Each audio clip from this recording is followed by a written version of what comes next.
दोस्तों हर साल की तरह इस साल भी होली आ गई है। पूरे देश के लोग इसको बहुत ज़्यादा धूमधाम से मनाते हैं। क्या होली मनाना सही है और होली की शुरुआत कैसे हुई सब कुछ जानेंगे इस वीडियो में, तो आप वीडियो को पूरा देखिए।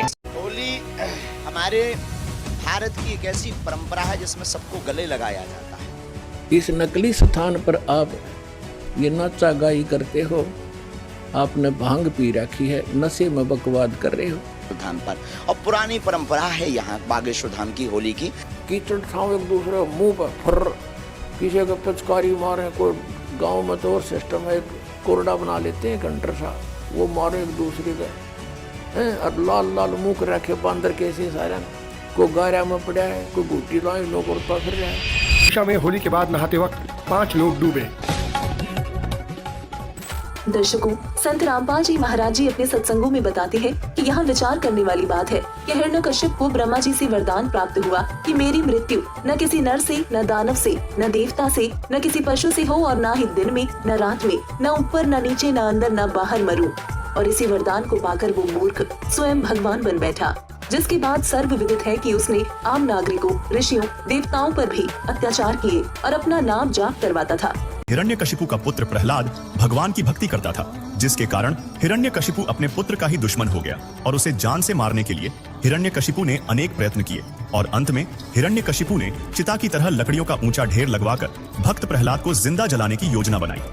होलिका नामक पापिनी, जो प्रहलाद भक्त की सगी बुआ थी, जिसके पास वरदान से प्राप्त अग्निरोधक चद्दर थी, जिसने हिरण्यकशिपु के आदेश से अपने ऊपर अग्निरोधक चद्दर ओढ़कर भतीजे प्रहलाद को विश्वास में लेकर कहा कि देख बेटा, मैं भी तो आग में बैठी हूँ, कुछ नहीं होगा, और घोड़ों में प्रहलाद को बैठा लिया, जिसके बाद अग्नि जला दी गई। तब परमात्मा ने भक्त की रक्षा के लिए आंधी चला दी और वह अग्नि रक्षक चद्दर को होलिका से उतारकर प्रहलाद भक्त पर उड़ा दी।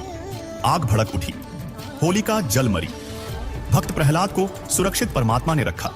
इस खुशी का प्रतीक है होली का त्योहार, यानी एक भक्त को परमात्मा ने उसकी भक्ति के कारण आग में जलने से बचाया, जो कि यादगार है कि हमें भी उसी परमात्मा की भक्ति करना चाहिए जिससे हमारी भी रक्षा संकटों में हो सके। लेकिन जगत क्या करता है, इस दिन अलग अलग स्थानों में अलग अलग तरीके से होली मनाई जाती है। औरतें कोरडे पुरुषों को मारती हैं, पुरुष हट जा करके बचाव करते रहते हैं, इधर से उधर दौड़ते रहते हैं, एक दूसरे पर रंग डालते हैं। इसका परमात्मा से क्या लेना देना जिसने भक्त की रक्षा की। कुछ कहते हैं कि हम रंग नहीं डालते, गुलाल का प्रयोग करते हैं। विचार करो, बांदर सा मुंह बनाकर एक दूसरे को परेशान करते हो। क्या गुलाल लगाने, रंग लगाने को आप परमात्मा की आरती मानते हो? यदि आपकी बात बड़ी भी करें कि होली का त्योहार भक्त प्रहलाद की होलिका से रक्षा के रूप में मनाया जाता है, तो विचार करो, सतयुग के अंत में भक्त प्रहलाद की रक्षा परमात्मा द्वारा नरसिंह रूप में की गई। उस समय सतयुग, जिसकी कुल अवधि 17,28,000 वर्ष है, में से लगभग 16 लाख वर्ष बीत चुका था। उससे पहले तो यह त्योहार नहीं मनाया जाता था, केवल धार्मिक यज्ञ शास्त्रों के अनुसार किए जाते थे। अब आप कहीं प्रमाण दिखा दो कि उसके बाद भक्त प्रहलाद ने होली का त्योहार मनाया हो। दूसरा, विचार करें, सतयुग के बीत जाने के बाद त्रेता युग, जिसका समय काल 12,96,000 वर्ष का है, और द्वापर युग, जिसका समय काल 8,64,000 वर्ष का है, बीत गए, जिनमें क्रमशः भगवान विष्णु जी के अवतार श्री राम व श्री कृष्ण हुए। कहीं प्रमाण दिखा दो कि श्री राम ने या अयोध्या वासियों ने तथा श्री कृष्ण जी ने या द्वारिका वासियों ने या वृंदावन वासियों ने या मथुरा वासियों ने कभी होली का त्योहार मनाया हो। दर्शकों, इसका कहीं प्रमाण नहीं है कि उन्होंने ऐसे किया हो। इससे स्पष्ट हो जाता है कि ये अब कलयुग में कुछ वर्षों से मनमुखी लोगों द्वारा मनमाना आचरण शुरू किया गया है, जिसके तहत ये एक दूसरे को रंग गुलाल लगाते फिरते हैं, शराब आदि नशा करके, और समाज का वातावरण दूषित करते हैं। इसलिए ये होली का त्योहार मनाना व्यर्थ है, इसमें कोरा पाप होता है।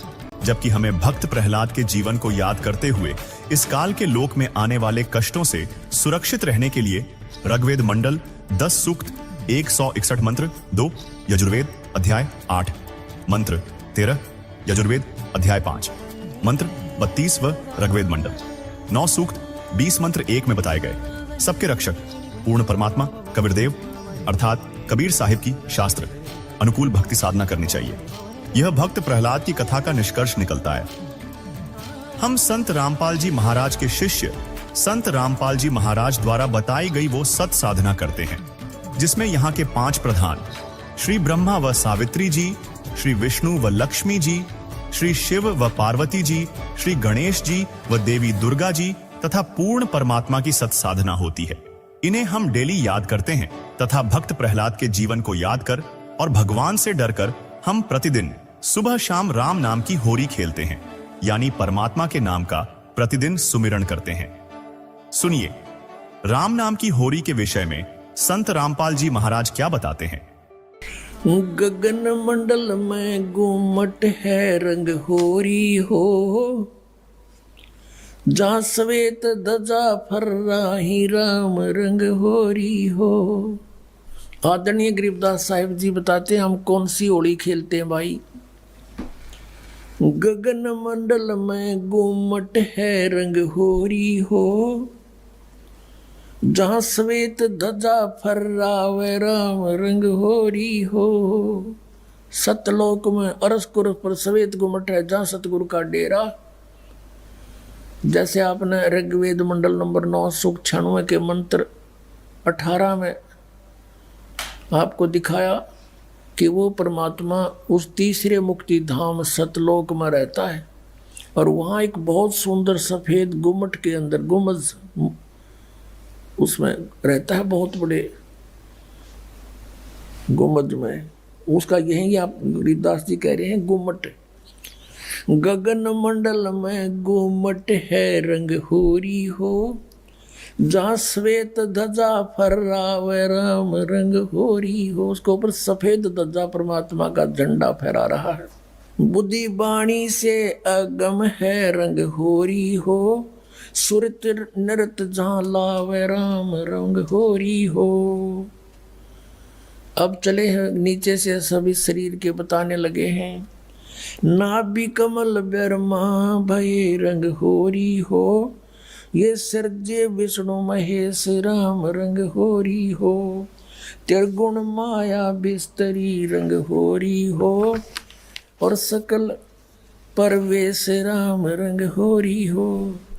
चंद सूरज पानी पवन रंग होरी हो, कच्छ मचकूर अम्ब राम रंग होरी हो। ओम मंत्र आदि है रंग होरी हो, ये रचे सकल आरंभ राम रंग होरी हो। तीन गुणन पर तखत है रंग होरी हो, पांच तत्व पर काश राम रंग होरी हो। सुर नर मुनि जन देवता रंग होरी हो, सावतरी और गौरी राम रंग होरी हो। लक्ष्मी विष्णु के संग है रंग होरी हो, कमलापति में बवर राम रंग होरी हो। किन्नर भूत पिशाच है रंग होरी हो, दान्य अंत अपार राम रंग होरी हो। राक्षस का रासा कहूँ रंग होरी हो, रचे सकल परिवार राम रंग होरी हो। गण गंधर्व ज्ञानी गुनी रंग होरी हो, चतुर्मूढ़ अनंत राम रंग होरी हो। ओम नाद अगाध है रंग होरी हो, अजब नवेला कंत राम रंग होरी हो। लख 84 जाति है रंग होरी हो, ये चार खानी के जीव राम रंग होरी हो। अंड्रज जेरज उद बुदा रंग होरी हो, श्वेत खान रचि पीवे राम रंग होरी हो। अब क्या बता रहे हैं गरीबदास साहिब जी कि ये सभी राम नाम की होरी यानी भगवान को पाने की ट्राई कर रहे हैं। सावित्री, ब्रह्मा, विष्णु, कृष्ण जी, शंकर भगवान और सभी देवता, ये सभी मालिक को चाह रहे हैं, पर इनको रास्ता ठीक मिला नहीं। सत्य नाम पालड़े रंग होरी हो, 14 लोक चढ़ावे राम रंग होरी हो। 3 लोक पासंग धुर रंग होरी हो, तो ना तुले तुलाया राम रंग होरी हो। जैसे हम यहाँ के त्योहार मनाते हैं, होली, होरी मीन खुशी से हम एक दूसरे के साथ रंग उछालते हैं, तो परमात्मा कहते हैं ये होरी जो आप मनाते हो ये नकली है, ये काल प्रेरित है। एक व्यक्ति का युवा पुत्र मर गया होली से 2 दिन पहले। ना वो स्वयं होली मना पा रहा है ना उसके रिलेटिव और ना उसके मोहल्ले वाले। तो अब कहाँ गई वो होरी जिसको इतना इम्पोर्टेंट त्योहार मान रहे थे? तो परमात्मा और उससे परिचित संत कहते हैं कि इस नकली सांग में, इस नकली स्थान पर आप ये नाचा गाई करते हो, आपने भांग पी रखी है, नशे में बकवाद कर रहे हो। इस भांग का नशा, काल की माया का नशा अज्ञानता में प्रेरित होकर कर रहे हो। यहाँ एक पलक में ना जाने के बिजली गिर जा, ऐसे लोक में तुम खुशी मना रहे हो। या तो जब आपको ज्ञान होगा, आंखों से आंसू नहीं सूखेंगे, हम के कष्ट उठा रहे हैं और आगे क्या जुल्म होगा हमारे साथ। तो असली होरी राम नाम की होरी है। या खेलो, दिन रात खेलो, रात खेलो दिन खेलो, सुमन करो दिन रात इस राम नाम की होरी से, इस रंग को बखेरो। तो हम निवेदन करते हैं कि पूरा हिंदू समाज ये नाटकबाजी छोड़कर संत रामपाल जी महाराज द्वारा बताई सत साधना करे और अपना जीवन सफल कराए, क्योंकि गुरु नानक जी ने कहा है, ना जाने काल की कर डारे किस विधि ढल जा पासावे, जिन्हादे सिरते मौत खुड़गदी उन्हानु केड़ा हासावे। तथा परमेश्वर कबीर जी कहते हैं, कबीर झूठे सुख को सुख कहे, मान रहा मनमोद, सकल छबीना काल का, कुछ मुख में कुछ गोद। हम सभी तो यही सुनते आए हैं कि प्रहलाद भगवान विष्णु की भक्ति करता था, जिसके कारण भगवान विष्णु ने भक्त प्रहलाद की रक्षा की थी। लेकिन आप किस कबीर परमात्मा यानी कबीर देव की भक्ति के विषय में बात कर रहे हो? वास्तव में हिंदू समाज भक्त प्रहलाद की वास्तविक कथा से परिचित ही नहीं है कि आखिर उनकी रक्षा किस परमेश्वर ने की थी। क्योंकि विचार करने वाली बात है कि नारद जी के श्राप के कारण भगवान विष्णु को त्रेता युग में रामचंद्र रूप में अयोध्या में जन्म लेना पड़ा। इस युग में उनका पूरा जीवन ही कष्टमय रहा। पहले 14 वर्ष का वनवास, फिर रावण की कैद से सीता जी को छुड़वाकर अयोध्या लाने के 2 वर्ष पश्चात ही एक धोबी के व्यंग्य के कारण माता सीता को घर से वापस निकाल दिया। अर्थात उनका पूरा जीवन ही दुखमय बना रहा। वे अपने कष्टों का निवारण नहीं कर सके। फिर उन्हीं श्री राम को, जिन्होंने त्रेता युग में वृक्ष की ओट लेकर सुग्रीव के भाई बाली को मारा था, उसका बदला भी द्वापर युग में श्री कृष्ण रूप में देना पड़ा। क्योंकि द्वापर युग में श्री राम तो श्री कृष्ण रूप में जन्मे और बाली वाली आत्मा शिकारी बना तथा श्री कृष्ण जी के पैर में विषाक्त तीर मारकर वध किया, यानी अपना प्रतिशोध लिया। यानी कर्म का दंड भगवान विष्णु को भी भोगना पड़ा। तो जब भगवान विष्णु अपनी रक्षा स्वयं नहीं कर सकते, तो वे अपने भक्त की कैसे कर देंगे? जिस परमात्मा की महिमा वेद सुनाते हैं, वो परमात्मा है, वो कंप्लीट गॉड है, वो पूर्ण परमात्मा है। और वो लीला क्या करता है, ये भी वेद बताते हैं। एक तो लीला बता दी कि वो परमात्मा जब शिशु रूप धारण करके आता है, उसकी परवरिश की लीला कंवारी गायों से होती है। अब दूसरा ये है कि वो परमात्मा ऊपर रहता है सतलोक में। सतलोक में जिसे अविनाशी लोक कहते हैं, शाश्वत स्थान कहते हैं, वहाँ रहता है और वहाँ से गति करके आता है। और यही परमात्मा, यही वो महापुरुष बताते हैं जिनको भगवान मिले। जैसे आदरणीय रामानंद जी ने कहा कि दोहू ठोर है एक तू, भया एक से दो, गरीबदास हम कारणे तुम आए हो मगजो। जैसे तुलसीदास जी ने लाखों वर्ष पहले घटित रामायण अपनी भाषा में चौपाइयों में लिख दी, ऐसे ही आदरणीय गरीबदास साहिब जी ने, गांव छुड़ाने वाले ने, परमात्मा प्राप्त होने के उपरांत उनसे प्राप्त उस स्पिरिचुअल नॉलेज में क्या लिखा है, अपनी छाप लगाकर महिमा बता रही है परमात्मा की। जैसे स्वामी रामानंद जी की और कबीर परमेश्वर जी की जो वार्ता हुई उस समय प्रत्यक्ष दृष्टा की तरह बताई है। गरीबदास जी इसलिए इसमें नाम आता है कि गरीबदास जी ने तुलसीदास जी की तरह परमात्मा, क्योंकि तुलसीदास जी केवल 3 लोक के भगवान के उपासक थे, वहीं तक सीमा थी उनकी बताने की। और ये गरीबदास साहिब जी परम अक्षर ब्रह्म के उपासक थे, उनके भेजे हुए महापुरुष थे, उनसे परिचित थे। तो उन्होंने उस महापुरुष की महिमा बताई है कि रामानंद जी और कबीर परमात्मा की जब गोष्ठी हुई तो रामानंद जी को परमात्मा सचखंड लेकर गए, सतलोक लेकर गए, शाश्वत स्थान दिखाया और बताया कि जो आपके यजुर्वेद अध्याय नंबर 40 के मंत्र नंबर 17 में लिखा है कि वो परमात्मा तो गुप्त है, प्रोक्ष है, और वही परम अक्षर ब्रह्म है, सबका धारण पोषण करता है। गीता अध्याय नंबर 18 के श्लोक नंबर 62 में, गीता अध्याय नंबर 15 के श्लोक नंबर 4 में जो बताया स्थान, वो ये स्थान है, और मैं स्वयं परमात्मा हूँ। हम ही अलखला हैं कुतुब गोस और पीर, गरीबदास खालिक दनी हमरा नाम कबीर। ए स्वामी सृष्टा में और सृष्टि हमारे तीर, दास गरीब अधर रहूं ऊपर बसता हूँ, और अवगत सत कबीर। मैं हूँ वो परमात्मा, ऊपर रहता हूँ। फिर वो दिखाया सचमुच। तब रामानंद जी ने कहा था कि दो ठोर है एक तू, और भया एक से दो, कह गरीबदास हम कारणे तुम आए हो मगजो। मगजो माने सफ़र करके वहाँ से चल कर आए हो। आदरणीय गरीबदास साहिब जी ने कहा कि अजब नगर में ले गए हमको सतगुरु आन, और जल के बिंब अगाध गति वहाँ सूते चादर तान। गरीबदास साहिब जी ने कहा कि अलल पंख अनुराग है सुन मंडल रह थीर, सुन में रहते हैं परमात्मा सथिर, और दास गरीब उधारिया मुझे सतगुरु मिले कबीर। अनंत कोट ब्रह्मांड का एक रति नहीं बाहर, और सतगुरु पुरुष कबीर हैं ये कुल के सिरजनहार। हम सुल्तानी नानक तारे दादू को उपदेश दिया, जात जुलाहा भेद नहीं पाया, वो काशी माए कबीर हुआ। अब इतने परमाणु महापुरुषों के हैं जिन्होंने भगवान को देखा, उन्होंने ये बताया कि वो परमात्मा ऊपर रहता है, और स्वयं भी परमात्मा खुद कहते हैं मैं वहाँ ऊपर रहता हूँ। अवगत सत कबीर दास गरीब अधर बसूं, ऊपर रहता हूँ मैं, और वहाँ से तुम्हारे लिए हम ये आते हैं।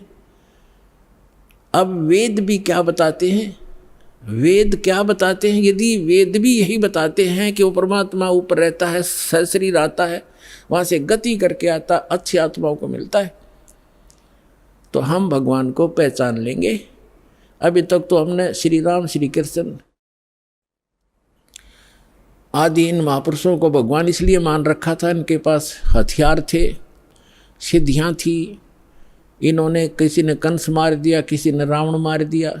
हम उस भगवान के पुजारी है जो मारता नहीं, वह सबका रक्षक है। कर्माधार पर छोड़ देता, जो जैसे करेगा वो भर लेगा, लेकिन वो मारता नहीं, और मरता भी नहीं किसी से, उसको डर नहीं, हथियार रखता नहीं। इसलिए तो उस परमात्मा के पुजारी हैं जो कभी किसी को मारता नहीं। एक जुलाहा बनकर एक गरीब व्यक्ति की तरफ धारण पोषण, अपना पालन पोषण भी, निर्वाह भी स्वयं करते हैं। वो हमारे लिए एक लीला करते हैं, हमें एक गाइडलाइन देना चाहते हैं। ये एक आपका विद्यार्थी जीवन है, ये मनुष्य जीवन। और जैसे जो विद्यार्थी मनुष्य विद्या काल में और बकवाद करता है, सिनेमा देखता है, बढ़िया पेंट पुंट गार्ड के हैं, और सैर सपट्टे को घूमता रहता है, बकवादें करता है, वो फेल हो जाता है। विद्यार्थी को विद्यार्थी की तरह रहना चाहिए, सब सिलेबस पूरा करते रहना चाहिए, और अपना सिंपल ड्रेस जो हो सिंपल सी अपना रखनी चाहिए, और उद्देश्य नहीं भूलना चाहिए। तो हम सभी अपना उद्देश्य भूल कर, जिसको भी मानव शरीर प्राप्त है, दो प्रकार से मानव शरीर प्राप्त होता है, आपको बता ही दिया। एक तो पूर्व जन्म के शुभ संस्कारों से मानव शरीर लगातार कई जन्म भी हो सकते हैं, और एक केवल 84 लाख योनियों को भोगने के बाद टर्न वाइज मिलता है, यानी नंबर पे वो एक मिलता ही मिलता है। तो उसी पर आज सत्संग उसी पर चल रहा है। अब लास्ट में इसका निष्कर्ष थोड़े ही शब्दों में निकाल देंगे। तो हमारा मूल उद्देश्य इस मनुष्य जीवन का क्या है? जैसे एक विद्यार्थी का विद्या प्राप्त करके, और जो उस यूनिवर्सिटी में, विद्यालय में जो वो मेहनत कर रहा है, स्टडी कर रहा है, उसका किया हुआ फल उसको फील्ड में मिलेगा। जैसे कोई डॉक्टरी कर रहा तो उसी सुविधा को वहीं खोजता रहा स्टडी काल में, टाइम में, विद्या काल में, तो बच्चा फेल हो जाएगा, उसको कुछ नहीं मिलने का। तो वो जो वहाँ जैसे इंजीनियरिंग कर रहा है बच्चा, तो इंजीनियरिंग जो करके उस अपने फील्ड में जाएगा, वो सुविधाएं वहाँ की किए हुए की वहाँ मिलेगी उसको बाहर जा करके। तो आप जी मनुष्य जीवन प्राप्त प्राणी एक विद्यार्थी हो, और जो विद्यार्थी अपने दिग्भ्रष्ट हो गए हैं, उद्देश्य भूल चुके हैं, वो फिर बहुत दुखी होंगे। जैसे एक समय ये दास एक जूनियर इंजीनियर था, वहीं पर हमारे महकमे का कार्य भी चल रहा था, और वहीं पर रोड का कार्य भी, B&R का कार्य चल रहा था। वहाँ एक व्यक्ति अपने बच्चों समेत, उसके बच्चे वहाँ मिट्टी में सो रहे थे, वहाँ वो टोकरियाँ मिट्टी डाल रहा था सड़क पर, और उसका सहपाठी था, वो वहाँ का एक्सियन बना हुआ था B&R का, बिल्डिंग एंड रोड्स का, वो वहाँ आया, वो इंस्पेक्शन करके चला गया।